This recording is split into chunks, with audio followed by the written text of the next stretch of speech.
Hey peeps, what's going on? It's Sweetie B. How y'all doing today? I'm sitting in this car. I need to give me an oil change, so I'm just waiting to get my car taken care of. It was two places I could have went. One place was $60.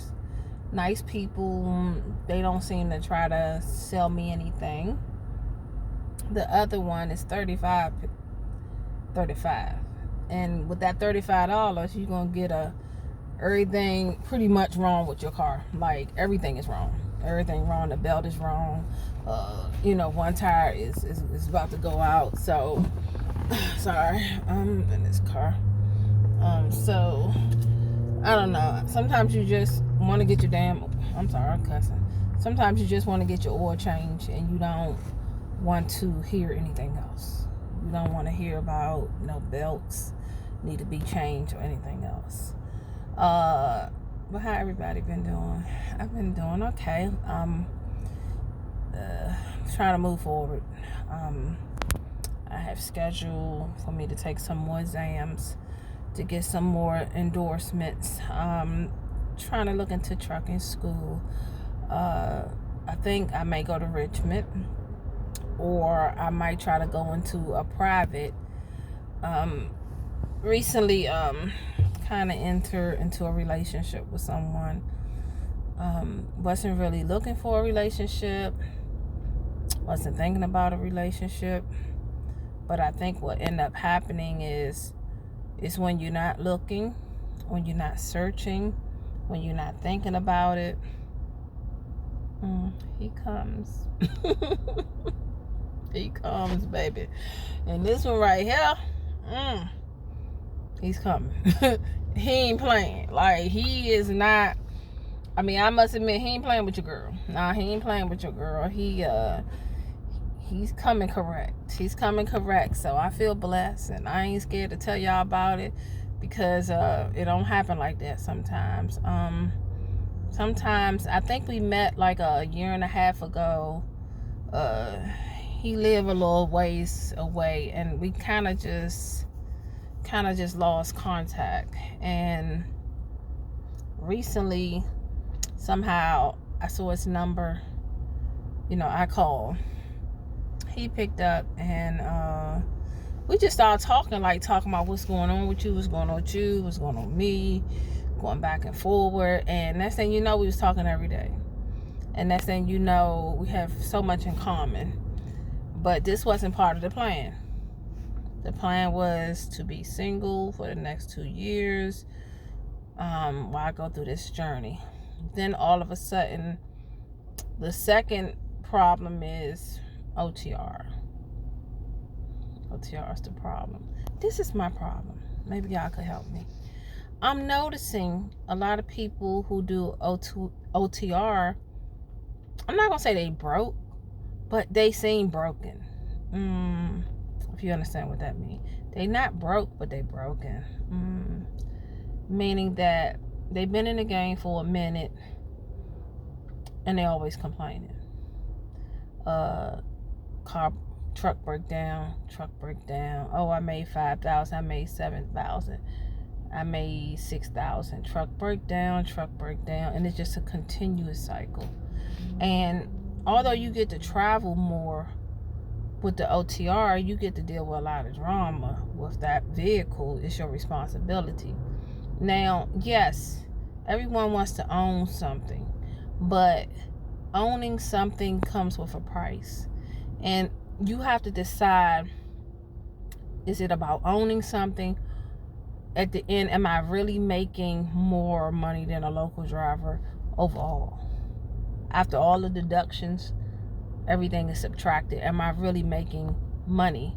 Because one trucker on here, he claims to have like 8 years of experience in this and that, but it looked like he's broke. And it's kind of like you was in it 8 years, but you're begging for $20.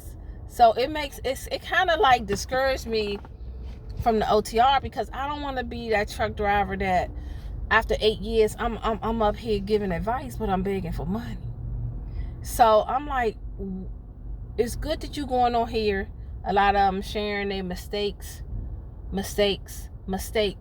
But what I'm thinking was, during that time, it wasn't no one who was warning you about these mistakes. Like, y'all, certain people warning us. But who warned you? Saying back then it wasn't nobody out here giving advice? I don't know. And also my problem is, you know how in school right now they teaching kids more than, like, when we was in kids, home ec and stuff like that. Now they teaching kids. I think every high school student has to take a business class. They have to take a money management class, because they want them to be able to not be 21 in debt. My question is, why in these trucking schools they don't offer a class on the stuff that all the other truckers talk about running the clock, making sure you do this so that you can make money, make sure you get the right type of tires, you keep up on your maintenance of your vehicle. This is how you can be successful in this field. They don't teach you that. I mean, I'm hearing that they just teach you how to drive from point A to B and be safe, and that's it. That's all you're gonna get. So I don't know if this is true.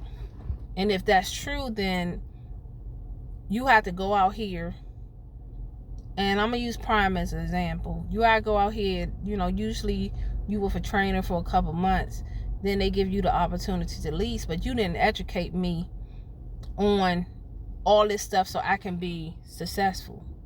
You just educated me on how to get from point A to point B. So I'm supposed to go in here and lease something and not know nothing?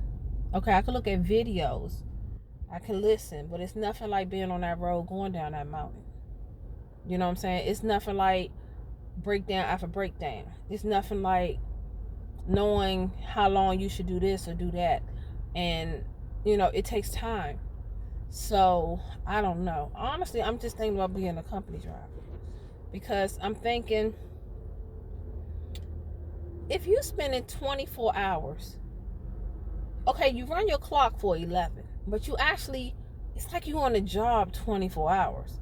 So if you count that by 7 days a week, over a month, by a week, you on the job pretty much 24 hours. You sleep, you drive, that's it, and you deal with repairs. So you working 24 hours pretty much, because in the middle of the night, if they knock on your door and say you gotta move your truck, you can't park here, you gotta get up and do it. So you on the clock. So you always on the clock. So when you see the $3,000 or $5,000 a week, it's because, to me, you working 24 hours a day. So if I do local, then I get to go home and I don't have to worry about nobody move the truck, because I'm at home. So am I making more, or am I making more local? Am I making more OTR? And what about my time management and my life? What about my life? Because with OTR, I believe if you OTR, you're working 24 hours a day. So 25 times 7, that's like almost 500 hours a week I'm working. So if you making 2,000-3,000 a week times working 500 hours, are you really making more than a local driver? So right now I'm just in limbo, because my focus was only on OTR. But like I said, kind of starting a little relationship. He's a nice guy. Yeah, he is. He appreciates me and he values me. And it's so funny, after what I just went through in DC, I wasn't in that mind space, but he just came in and he was there. He supported me.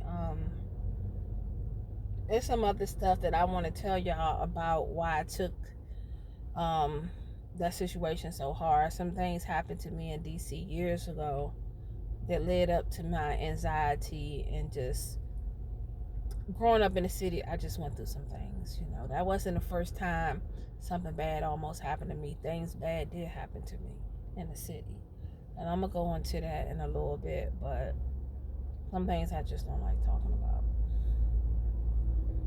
you know, you don't want to go back to them spaces, you know.